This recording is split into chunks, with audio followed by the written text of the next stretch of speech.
السلام علیکم ویورز، آج میں آپ لوگوں کو تھوڑی سی اپڈیٹ دینا چاہ رہا ہوں جو کہ ہے قطر حیا کارڈ کے بارے میں۔ آپ نے سنا تھا کہ قطر حیا کارڈ جب فیفا ورلڈ کپ تھا اس وقت بنایا جا رہا تھا، تو اس پہ حیا کارڈ پہ تقریباً 4 سے 5 ایسی کنٹریز تھی جو آپ دیکھ سکتے تھے، جس پہ آپ وزٹ کر سکتے تھے،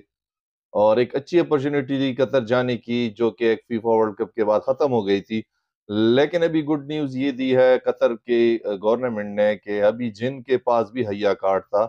وہ آٹومیٹیکلی 1 ایئر کے لیے ایکسٹینڈ ہو گیا ہے، یعنی کہ جنوری 2024 تک جن کے پاس بھی حیا کارڈ تھا وہ سارے ایکسٹینڈ ہو گئے ہیں۔ اور اس کے ساتھ جو مائی حیا پہ گئے تھے، یعنی کہ جو ایکسٹرا 3 بندے ان کے ساتھ گئے تھے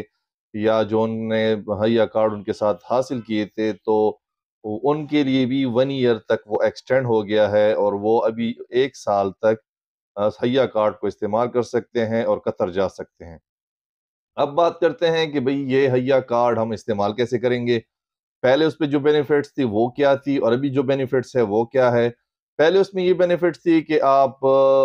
قطر جا سکتے تھے، اس پہ دبئی جا سکتے تھے، سعودیہ، مسقط، کویت، عمان، ان ساری گلف کنٹریز پہ مائی حیا کارڈ پہ جا سکتے تھے۔ لیکن ابھی انہوں نے یہ چیز ختم کر دیا ہے، اس کارڈ پہ آپ صرف اور صرف قطر جا سکتے ہیں، اور جو کہ 1 سال تک ویلڈ ہوگا، جس میں آپ 1 سال تک قطر میں رہ سکتے ہیں۔ تو یہ اچھی بات ہے۔ دوسری اس میں یہ چیز یہ ہے کہ پہلی یہ تھا کہ آپ ڈسکور قطر جن کی ویب سائٹ ہے وہاں سے آپ ہوٹل بکنگ کرتے اور اسی کے بنا پہ آپ قطر جاتے، لیکن ابھی انہوں نے یہ چیز بھی ختم کر دی ہے۔ ابھی آپ کسی بھی فرینڈز اینڈ فیملی کے ساتھ بھی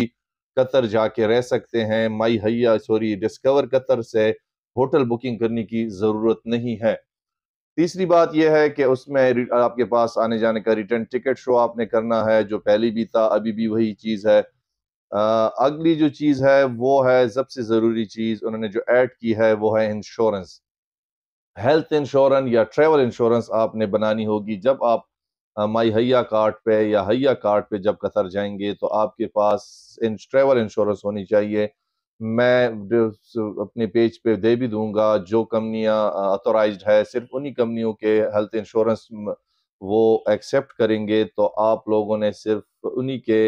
ہیلتھ انشورنس یا ٹریول انشورنس انہی سے بنانے ہیں۔ ان میں ایک اور چیز یہ ہے کہ آپ اس پہ نان سٹاپ رہ سکتے ہیں۔ مثال کے طور پر جب آپ جاتے ہیں 3 سے 4 مہینے، 5 مہینے، 6 مہینے، یعنی کہ آپ 1 سال تک اس میں وہاں پہ رہ سکتے ہیں۔ اب یہ آپ کو پتہ کیسے چلے گا کہ میرا حیا کارڈ ایکسٹینڈ کیسے ہوا ہے، نہیں ہوا، طریقہ کار کیا ہے؟ تو اس کے لیے جو بھی ویب سائٹ، جو بھی ای میل ایڈریس آپ نے دی تھی جب آپ حیا کارڈ بنا رہے تھے، تو وہ ای میل چیک کریں، اس پہ آٹومیٹیکلی سب کو وہ ای میل آ چکی ہے، اور اس میں نیچے اٹیچمنٹ میں انہوں نے وہ کارڈ بھیجا ہوا ہے جو ایکسٹینڈڈ ہے۔ یعنی آپ اپنے پرانی ای میل چیک کر لیں، اگر کسی کو ابھی تک نہیں آئی تو ان کے ویب سائٹ پہ جائیں، ان کے کانٹیکٹس نمبر لیں اور ان کو کال کریں، تو انشاءاللہ وہ آپ کو ودن 5 منٹس آپ کو وہ بھجوا دیں گے آپ کا جو کارڈ ہوگا جو 1 سال تک ایکسٹینڈڈ ہے۔ تو اب تک یہ انفارمیشن تھی جو کہ اچھی نیوز ہے، جو ان لوگوں کے لیے جو قطر جانا چاہتے ہیں، اپنے فیملی اینڈ فرینڈ سے دوبارہ ملنا چاہتے ہیں، جو اپنی فیملیز کو بلانا چاہتے ہیں، تو وہ جا سکتے ہیں۔ دوسرا، جن لوگوں نے ہماری حیا کارڈ بنا دیا تھا لیکن ان کے پاس 3 آپشن ابھی بھی خالی ہیں، تو وہ یہ بھی کر سکتے ہیں کہ ابھی بھی وہ 3 آپشن ویلڈ ہے، وہ ان پہ 3 بندوں کو اور کو بھی بلا سکتے ہیں جو وہاں جا کے 1 سال تک رہ سکتے ہیں اپنی فرینڈز اینڈ فیملی کے ساتھ۔ تو یہ انفارمیشن آپ لوگوں کے ساتھ شیئر کرنی تھی۔ اگر اور اس کے بارے میں کوئی کویسچن ہو تو ہمارے کمنٹس باکس میں آپ میسج کریں، تو ہم انشاءاللہ کوشش کریں گے کہ آپ کو ریپلائی دیں۔ اور آپ لوگوں سے ریکویسٹ ہے، التماس ہے، اگر آج تک آپ نے ہماری چینل کو لائک نہیں کیا، سبسکرائب نہیں کیا، تو لائک کریں، سبسکرائب کریں، اپنے دوستوں کے ساتھ شیئر کریں، تاکہ ایسے انفارمیٹیو ویڈیوز ہم آگے بھی آپ لوگوں کو دیتے